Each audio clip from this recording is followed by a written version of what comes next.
Well, the president's op-ed piece talked a lot about innovation and the role that space can play in promoting American innovation, and it was tied toward an upcoming White House conference in Pittsburgh called Frontiers, and looking at all kinds of frontiers, not just scientific frontiers, but also physical frontiers like exploring space. The president's op-ed talked a lot about going to Mars as a long-term goal and objective, which a lot of space supporters, of course, like and want to see.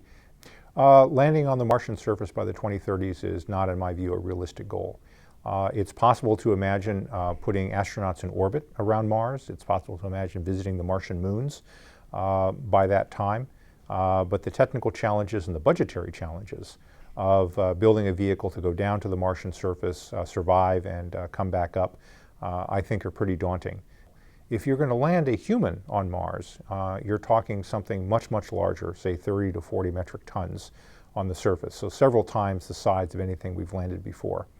And landing something that large safely on Mars is really difficult because Mars actually is a quite irritating planet. That is, it's large enough that it has a strong gravity field such that if you try to land solely with rockets, a heavy payload requires a lot of fuel to land, and it's quite expensive to do it that way. On the other hand, Mars is small and it has a very, very thin atmosphere, so it's hard to use a parachute. That is, a parachute for a heavy payload might be several times the size of a football stadium. So on Earth, we have this nice big dense atmosphere that we can use for re-entry and a parachute and landing.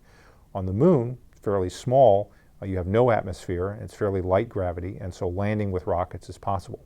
Mars is right in between.